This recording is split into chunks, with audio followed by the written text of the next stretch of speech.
Inicio por agradecer o convite que nos foi endereçado pela Advocados Summit para participar neste evento. É com um enorme gosto que cá estou em representação da Gama Lobo Xavier, Luís Teixeira e Melo e Associados, e é também com um enorme gosto que partilho esta conversa com os meus convidados aqui presentes. Como sabemos, ao longo destes últimos anos, temos assistido à introdução de um conjunto de novas obrigações legais que são impostas às empresas, com vista a que estas ajam preventivamente em setores sociais e económico-financeiro, através da introdução de obrigações de implementação de programas de atuação documentados. Assistimos a essas obrigações no que diz respeito, por exemplo, ao regime da proteção de dados e ao branqueamento de capitais. E agora surgiram então dois novos desafios para um novo desafio para as empresas, que deriva do Decreto-Lei 109/2021, que implementa o Regime Geral de Prevenção da Corrupção, e a Lei 93/2021, que introduz o Regime Geral da Proteção dos Denunciantes. Portanto, o que este regime vem no fundo implementar é a retirada da soft law desta implementação das medidas de prevenção e combate à corrupção, impondo às empresas do setor público e privado, com mais de 50 trabalhadores, que adotem programas de cumprimento normativo. Estes programas incluem a adoção de 5 medidas em específico: um plano de prevenção de riscos de corrupção, um código de conduta, um canal de denúncias, um programa de formação e ainda a incorporação de um responsável pelo cumprimento normativo.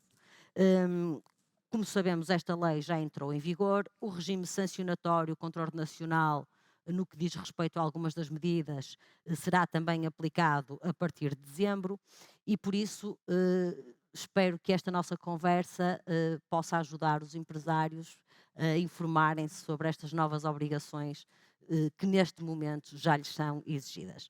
Portanto, eu começo por si, César, e de acordo com a sua experiência que tem enquanto presidente da ANIVEC e que, portanto, representa um núcleo de empresas de mais de 4.000 empresas, eu queria lhe perguntar se considera que as empresas estão efetivamente preparadas e estão já absolutamente conhecedoras deste novo desafio que lhes é imposto. Obrigado pelo convite. Eu à questão introduzia uma variante que era não se as empresas estão preparadas ou se as empresas tiveram tempo para se preparar. E a verdade é que as empresas não tiveram tempo para se preparar, mas estão preparadas.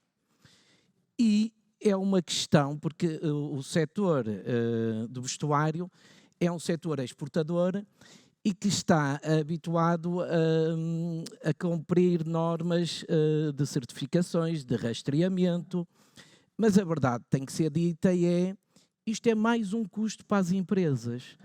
E será que as empresas estão preparadas para assumir mais um custo?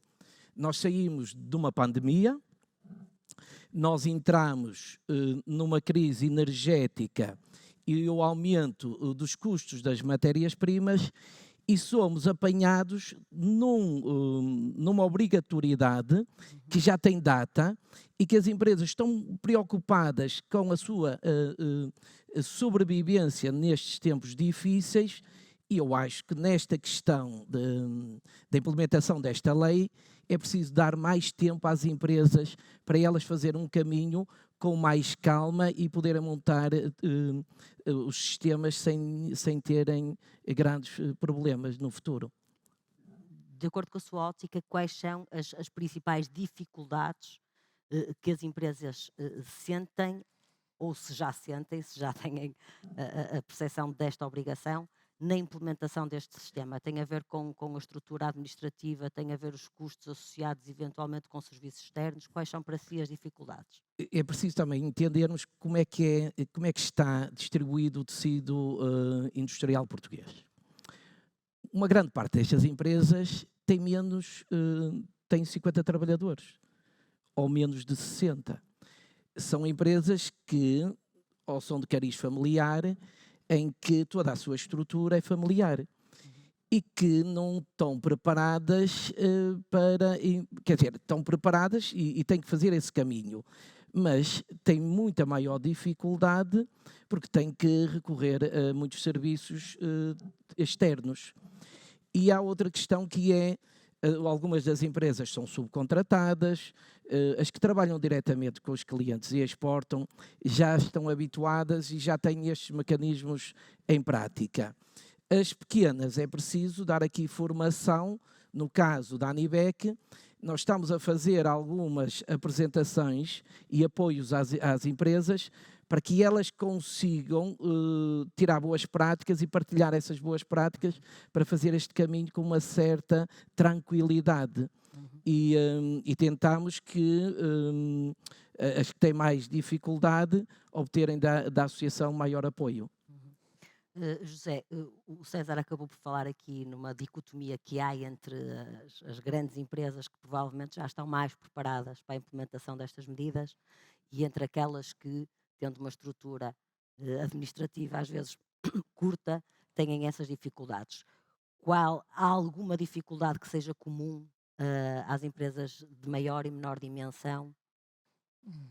Ora bem, antes de mais agradecer também a presença aqui e também a presença também com os meus convidados nesta conversa. Há dificuldades comuns, mas as dificuldades são bastante diversas, consoante falava o César, se falarmos de empresas pequenas e empresas grandes. As empresas grandes, e uma empresa grande às vezes não é por ter muitos trabalhadores que é uma empresa grande, mas há empresas que já têm planos de normas ISO implementadas, que já têm planos de compliance. Essas empresas incorporaram mais esta exigência legal no seu dia-a-dia com alguma relativa facilidade. As pequenas empresas, mais difícil. Empresas que ainda não estão habituadas a ter certificações, empresas que não trabalham com clientes internacionais, esses tiveram mais dificuldades, até porque nem têm recursos humanos internamente. Não têm, simplesmente. Uma empresa, por exemplo, aqui no setor do têxtil e vestuário, sem me arrogar ao conhecimento que o César certamente tem melhor sobre ele, mas há muitas empresas onde com 50 trabalhadores, aquilo são 48 ou 49 operários. Não há ali, basicamente, recursos humanos que depois consigam assimilar todos estes conhecimentos de novo, o que é complicado. Uma dificuldade comum é o rastreamento da organização. Ou seja, as organizações grandes ou pequenas, para fazerem uma verdadeira implementação desta lei, têm que se estudar a si próprias. Têm que trazer auditores para dentro, preferencialmente externos, porque eles é que conseguem ver a realidade com outros olhos. Quem está dentro das empresas acaba por já conhecer os seus defeitos e nem dá por ela que aquilo é um defeito. E esta dificuldade que temos de trazer auditores para dentro das empresas e começarem a obrigar as pessoas a olhar novamente para dentro das suas empresas, esta sim é que é verdadeiramente uma dificuldade comum, mas que se ultrapassa perfeitamente. Uma das medidas que este plano de prevenção impõe é a adoção, portanto, de um canal de denúncias. Pergunto-lhe, César, se vê com facilidade os trabalhadores a participarem ativamente dentro da organização com vista a combater casos de corrupção ou tipos de infração que estão previstos nesta lei.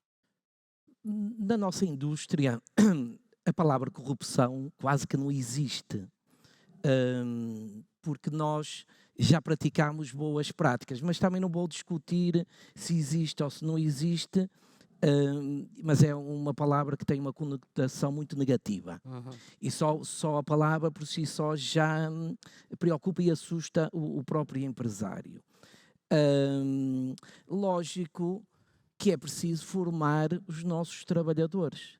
Nós não podemos colocar um canal de denúncia sem formação dos trabalhadores e esse canal também permite que a denúncia seja anónima. Isto é, porque qualquer denúncia anónima vai dar trabalho à empresa. A empresa vai ter que receber o relatório, vai ter que dar seguimento ao relatório e garanto que 99,99,9 é arquivada.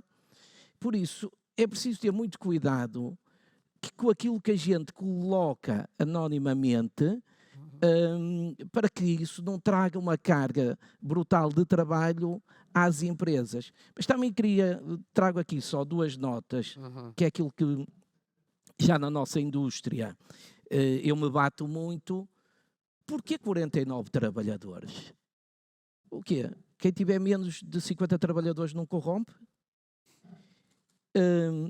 Porque se isto é para levar a sério, tinha que ser todas as empresas. Repara, uma empresa com 49 trabalhadores subcontrata todos os seus serviços e fatura 100 milhões.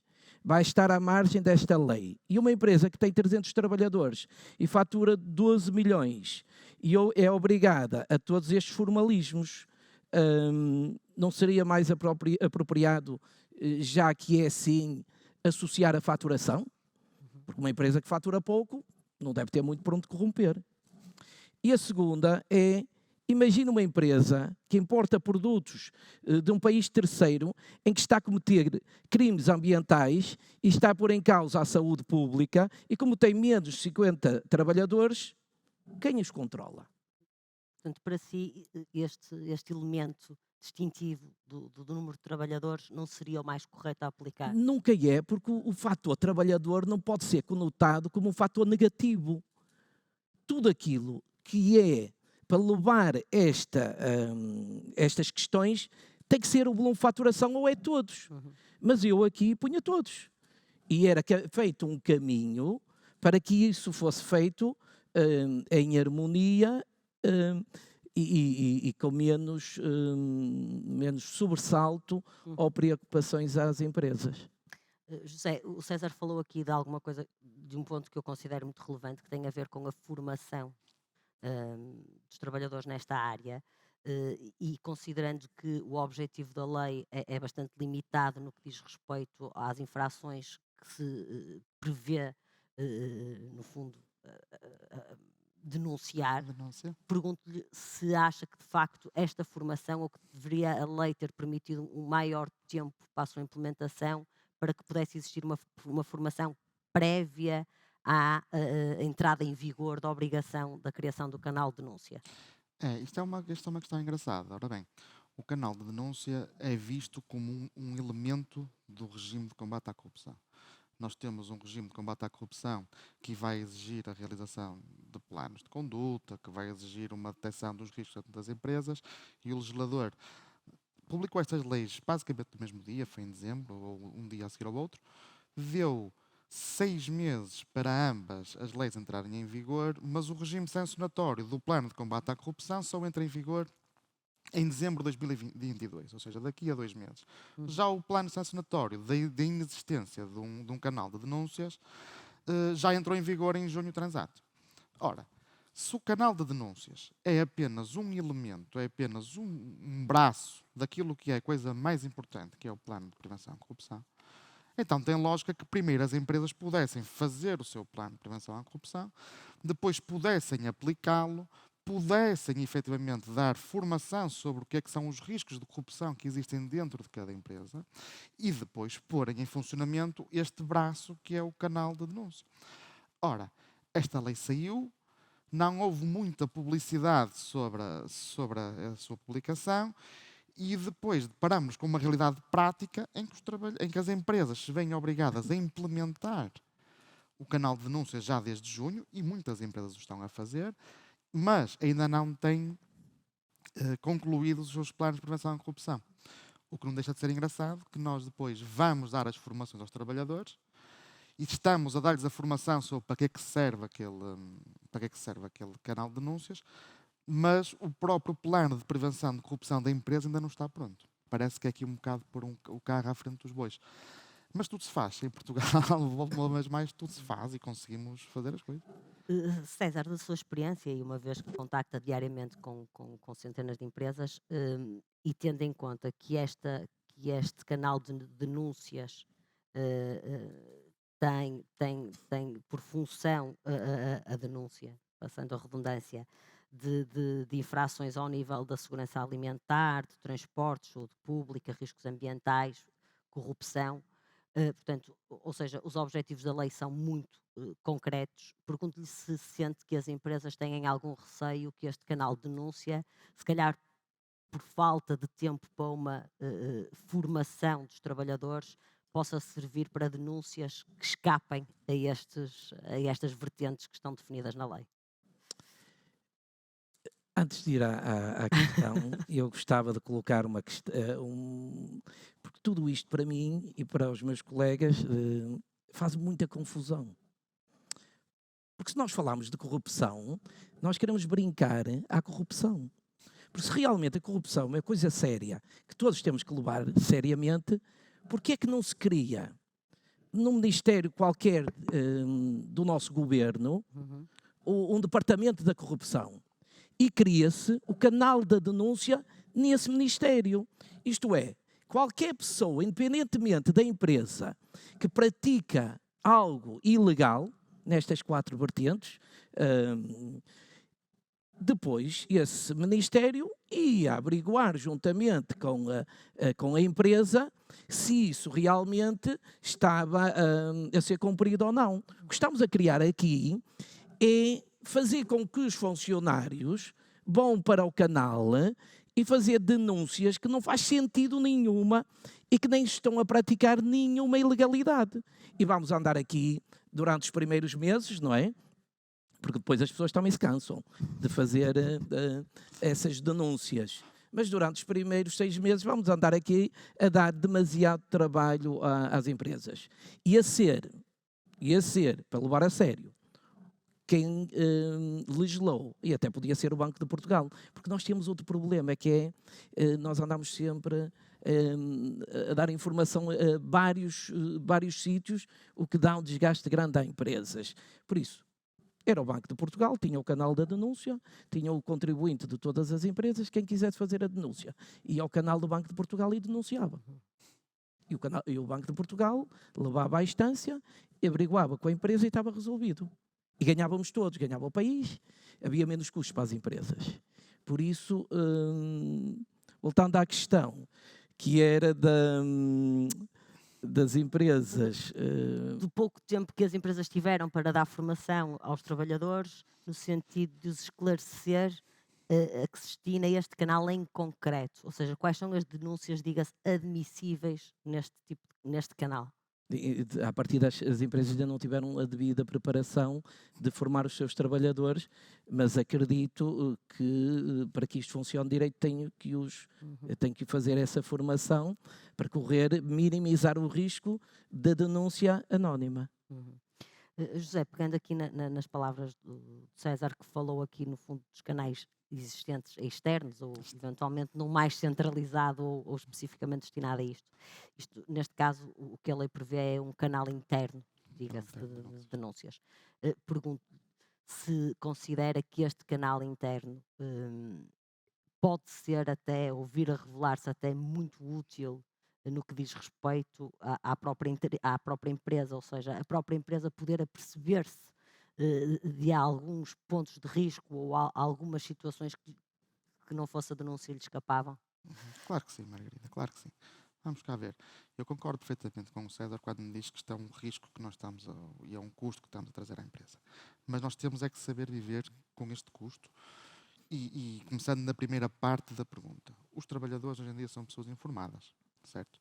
Mesmo aquela pessoa que é o operário, que não tenha número de licenciatura, hoje em dia a informação circula a uma velocidade enorme e as pessoas sabem e já sabem que as empresas têm canais de denúncias e que as empresas são obrigadas a dar e que eles podem ali exercer o seu direito de denúncia.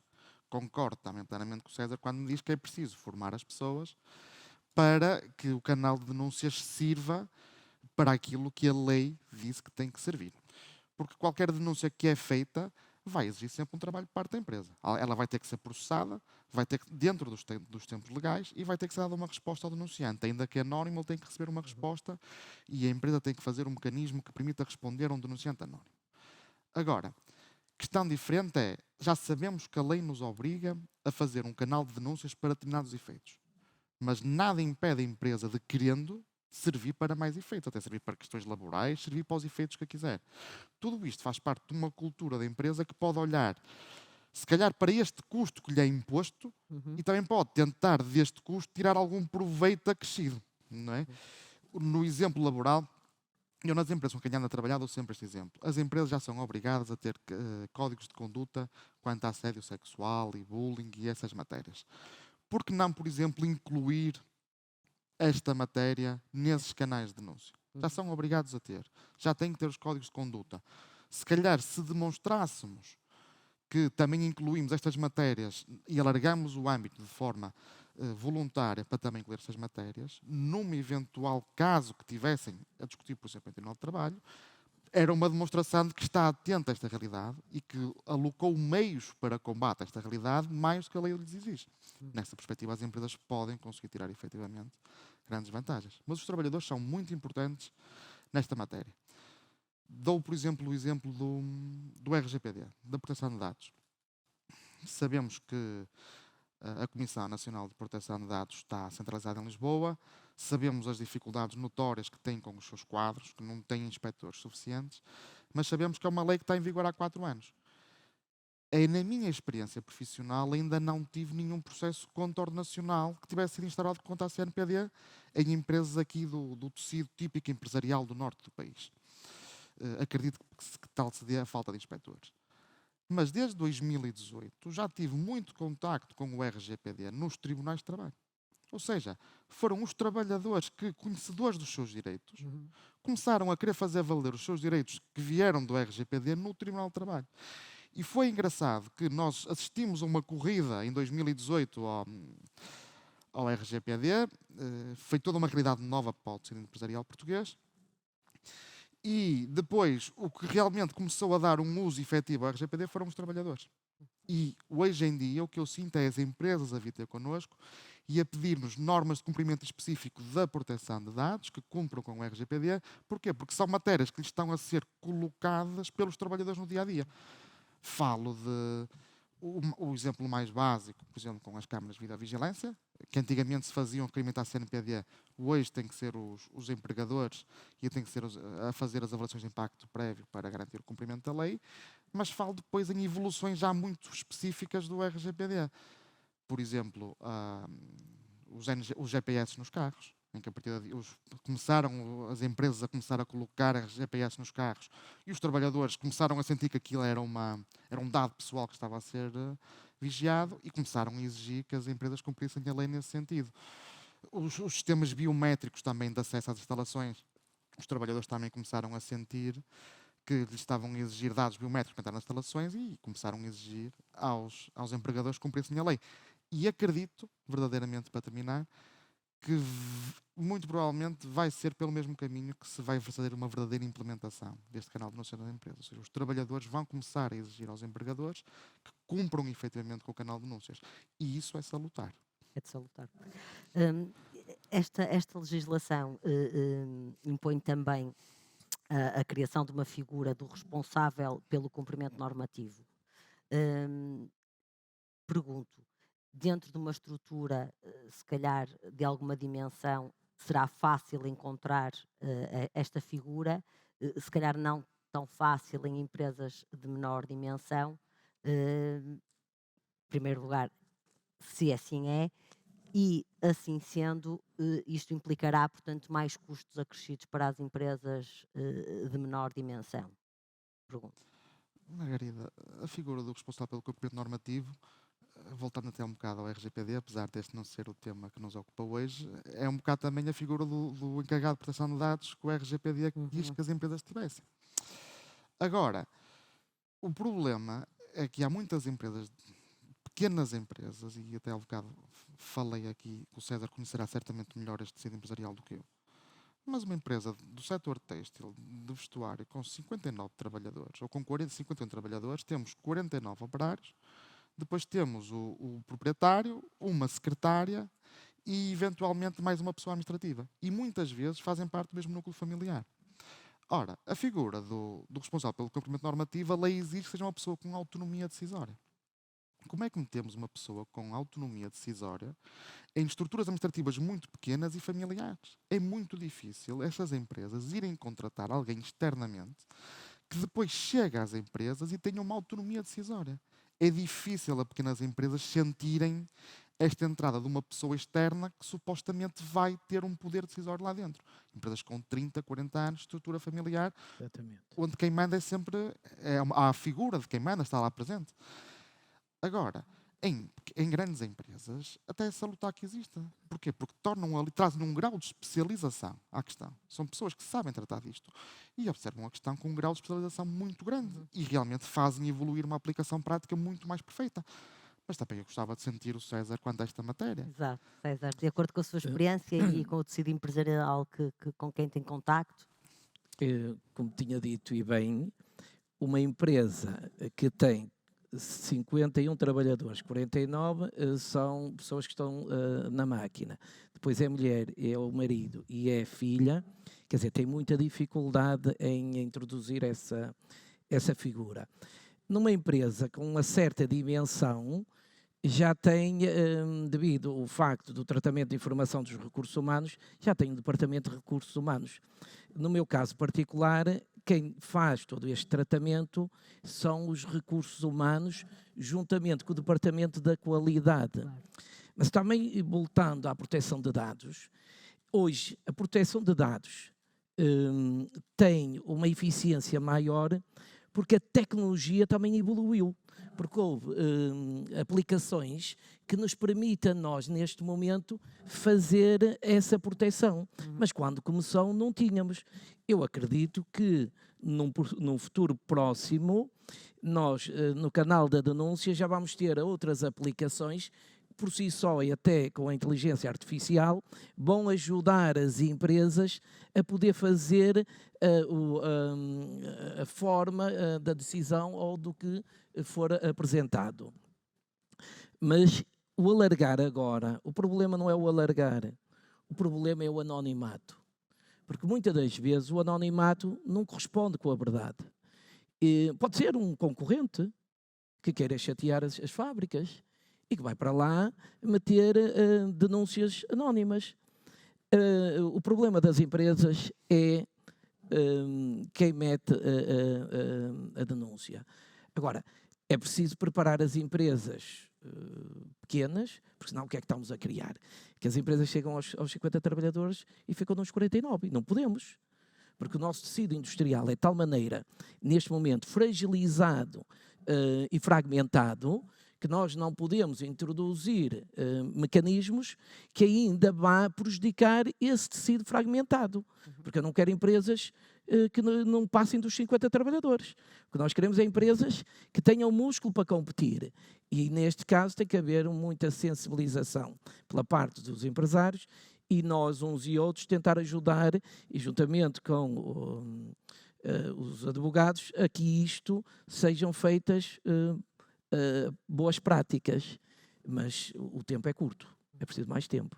José, pegando nesta questão que o César falou do anonimato, porque me parece ser o cerne da questão do canal de denúncia, como é que uma empresa consegue implementar um sistema de denúncia que garante este anonimato? Ou tem necessariamente que externalizar este processo? É assim, acima de tudo, a denúncia anónima não é obrigatória. O denunciante, se quiser apresentar-se, identificar-se, pode fazê-lo. Mas, atualmente, o que é verdade é que a lei exige que também, se ele quiser ser anónimo, o Que faça de empresa forma anónima. consiga garantir esse anonimato? O que é verdade é que nada impõe que as empresas contratem soluções informáticas para o efeito. A lei não diz que eu tenho que contratar uma solução informática. A lei diz que eu tenho que garantir um canal de denúncias anónimo e que essa denúncia tem que ser verbal. Ou seja, como é que numa empresa de 1.000 trabalhadores, 2.000 trabalhadores, porque esta lei aplica-se a todas as empresas do setor empresarial português, quer tenham 10.000 trabalhadores ou quer tenham 50. E numa empresa de 10.000 trabalhadores, até consigo imaginar uma solução em que se faz uma sala, em que a pessoa entra na sala e só fala com alguém que está obrigado ao sigilo profissional e faz a denúncia de forma verbal e a pessoa que a recebe escreve-a e a partir daí recebe o tratamento. Não me parece prático, mas consigo imaginar isso a acontecer. Numa empresa de 50 trabalhadores, é brincadeira dizer que é possível que alguém vá a uma sala dentro da empresa fazer uma denúncia e não saber quem é que foi. Isto acaba por nos levar obrigatoriamente para soluções informáticas, que já existem, não é? Existem muito no mercado e proliferaram muitas. E voltamos às questões dos custos. Temos mais um custo com a contratação de uma solução informática. As soluções informáticas também, ao estudar esta matéria e ao ter nos últimos tempos e também outros debates e outras conferências sobre estas plataformas informáticas, vi levantada uma questão muito interessante, que é: as plataformas informáticas vão ser o repositório das coisas menos boas das empresas. E vão estar online. Estas denúncias e tudo o que é feito tem que ser guardado durante, salvo erro, 5 anos. Ou seja, eu sou uma empresa, contrato um canal informático e ponho o canal informático online. Tudo o que lá for eu tenho que guardar durante 5 anos. Quer dizer que online está... Imaginamos agora casos de denúncias reais. Alguém foi denunciar O problema da segurança dos a dados. segurança dos dados e da cibersegurança. Uhum. Mais do que a de dados pessoais é a cibersegurança, porque a empresa vai ter um canal online onde vai estar, imaginamos que recebe 10 queixas por ano, que até são verdadeiras. São 10 queixas que lá estão sobre coisas menos boas da realidade daquela empresa, que durante 5 anos vão lá estar. Sabemos que hoje online a pirataria informática é uma coisa muito grave. Acontece às maiores empresas, por isso muito mais acontecerá a muitas dessas empresas que fazem plataformas de denúncia, que são pequenas empresas que não serão certamente as melhores, muitas serão, outras não, no âmbito da proteção de cibersegurança. E se estas empresas forem hackeadas, se estes programas forem hackeados, sabemos qual é o destino disto, das duas uma: ou serve para chantagear os empresários, ou serve para serem colocados automaticamente online e denegrir a imagem também dos empresários. Esta questão é engraçada. Mas uma grande parte delas não tem sites para fazer o canal. Não, é Contratam essa a fora. questão. Portanto, a questão é que, e seguindo o que estavam há pouco a dizer, é que estas empresas de menor dimensão terão obrigatoriamente que socorrer-se de plataformas externas. Mas se não tiver um site onde se localiza quem é a empresa, então vamos criar um centro comercial de empresas que alocam lá a denúncia e tem só o logotipo e a pessoa vai entrar. Porque quem não tiver um site não pode alocar o canal da denúncia. Olha que a realidade das plataformas informáticas é pouco distante do que acabou de dizer. Ou seja, elas basicamente vendem uma página, um web browser, onde simplesmente metem o logotipo da empresa que os contrata, Correto. mas depois todo o fundo dessas plataformas informáticas acaba por ser comum. Mas o problema é este: e se violam aquela plataforma informática? Exatamente. Estão ali 5 anos de queixas e denúncias. E agora vamos imaginar que há uma denúncia concreta que fizeram, ou um empresário que disse que o fulano A, B ou C, mas com um nome específico nessa denúncia, praticou um ato de corrupção. Essa empresa até apurou que era falso. Para que não houvesse dúvidas, essa empresa até mandou para os canais externos, mandou para o Ministério Público, foi investigado e foi arquivado. Entretanto, está lá 5 anos obrigatoriamente no canal de denúncias, o canal de denúncias é hackeado, é publicado online e agora vamos pôr na pele do fulano denunciado que se provou que era uma calúnia. Já está na internet como uma pessoa que pratica o ato A, B ou C. São questões muito complicadas e que acho que o legislador não pensou nelas quando pensou no canal. Mas há de ter a oportunidade de as melhorar. Mas só uma questão que também é pertinente. Eu, quando fui convidado para estar aqui, eu tive o cuidado de ir analisar em alguns países se existe o canal da denúncia. E não vi nenhuma empresa que tivesse o canal da denúncia. Se nós... É uma diretiva europeia, acredito que no próximo ano vai começar a haver mais isso. Pronto, mas Portugal tem que dar o tempo necessário, Claro. porque se eu começo a analisar países como a Holanda, como a Dinamarca, como a Alemanha, países que nós acreditamos que está na frente, na vanguarda, se Portugal quer acelerar este processo, quer dizer que quer dizer que não há confiança e quem está a acelerar o processo não confia nas empresas nem nas pessoas. Isto tem que ser um processo que deve acompanhar a dinâmica da própria Europa. E Portugal, sim, deve estar na frente, na vanguarda, mas não é pelas piores coisas. César, relativamente a esta lei, no que diz respeito, por exemplo, à lei da proteção de dados, eu vi um grande burburinho, um grande alvoroço por parte das empresas na procura de soluções que lhe permitissem cumprir a lei. E quanto a esta, não sei se houve a divulgação necessária.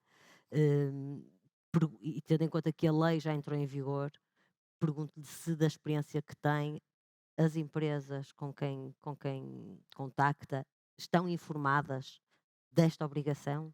Ou Não, grande parte delas não. ainda não tem conhecimento desta lei? Não, eu até acredito que quando isto for publicado vai despertar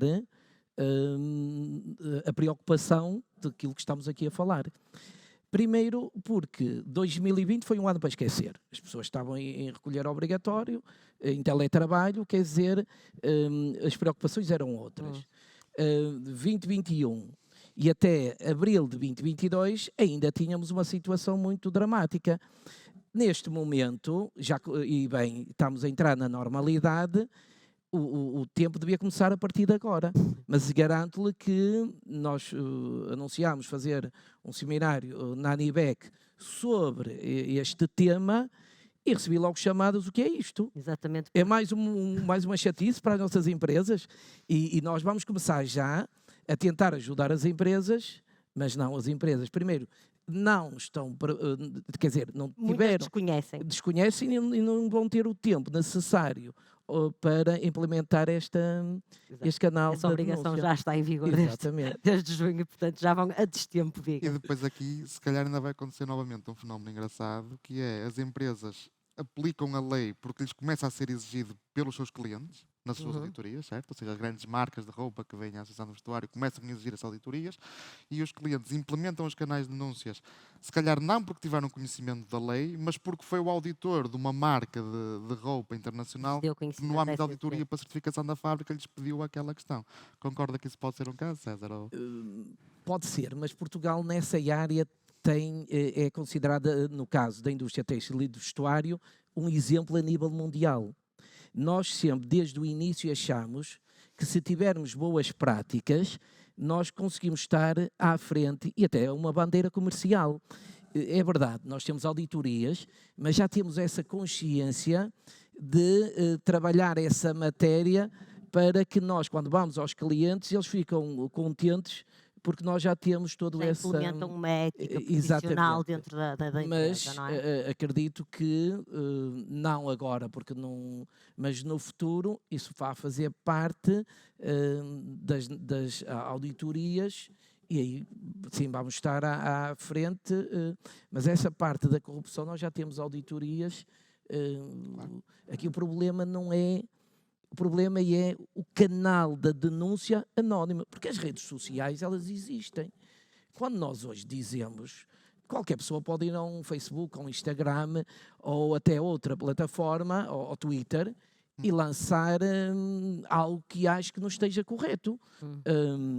E também quando falamos da proteção dos dados, também vamos, quando entra num site, e ele diz, aceitas ou não aceitas? Se não aceitas, estás fora. Se aceitas, estás dentro. Quer dizer, aqui não há... eu não posso ter opção, ou aceito como eles querem, ou não aceito.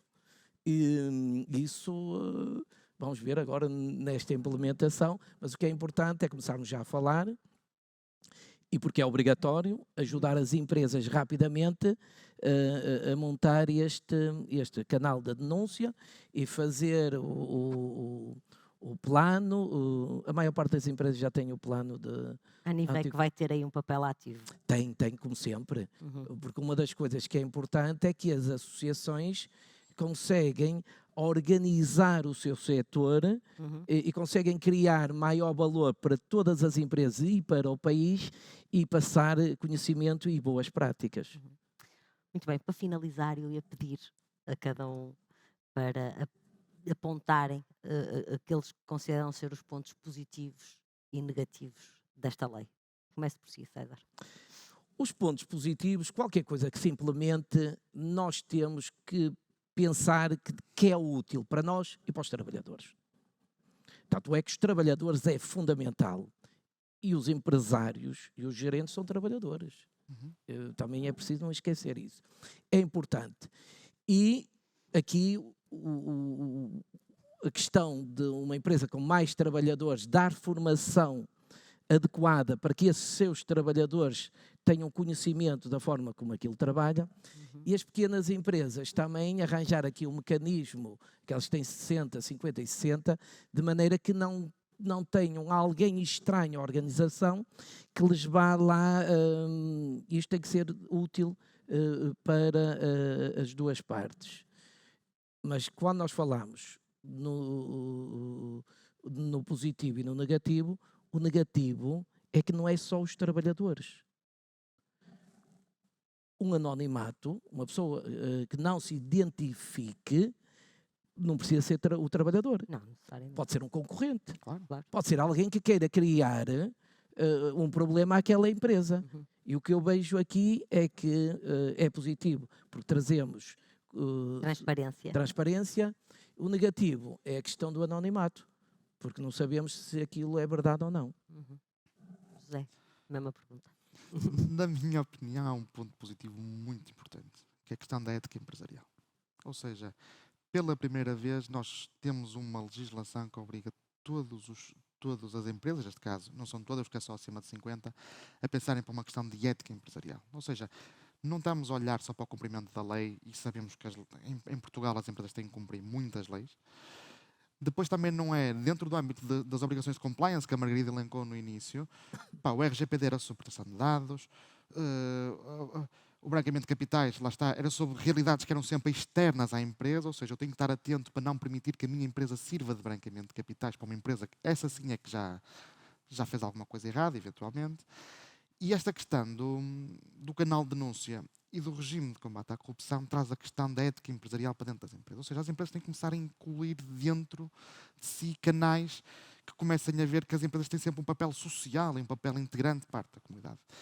E acho que em Portugal, eu não quero ser exaustivo, há muitas iniciativas nesta matéria, mas em termos legislativos acho que é a primeira vez que trazemos esta questão para o cerne das empresas. Até agora falava-se disto sempre no domínio da soft law. É. É quase que agora é a primeira vez que isto se coloca como... Sendo a primeira vez, vai ter que fazer um longo caminho, vai ter que mudar mentalidades em Portugal, mas vamos conseguir fazê-lo. E esse ponto eu acho que é verdadeiramente muito positivo. Questões de ética, questões de corrupção, questões ambientais, não são só poluir o rio. É uma questão de ética social. A empresa não pode prejudicar aqueles que estão no seu meio envolvente. Esta questão, volto a frisar, para mim é mais importante desta lei e é inovadora em Portugal. Como negativa, assim, a lei é tão pequena e tem tão pouco tempo de vigência que me custa apontar já um fator negativo. Acho que o tempo de implementação foi um fator negativo, mas isso não é da própria lei, não é? Isso é do legislador que não deu tempo para que as empresas se adaptassem. Acho que aquela questão também que falei há bocado de estarmos a pôr online as coisas menos más das empresas durante tanto tempo também pode ser um ponto negativo. Mas acho que acima de tudo agora o caminho se tem que ir fazer caminhando. Acho que temos que deixar que as empresas comecem a aplicar e o legislador, se tiver que intervir daqui a 2 ou 3 anos ou 4, que o faça. Mas tenha que se aplicar a lei agora. Haveria ainda muito para dizer, mas Exatamente. estamos no nosso limite. Resta-me agradecer a vossa presença. Obrigado, Margarida. E espero que este tema tenha sido elucidativo e, mais do que isso, que tenha servido para alertar as empresas que ainda não implementaram este regime, que já estão em incumprimento. Muito obrigada. Obrigado. Muito obrigada. Obrigado.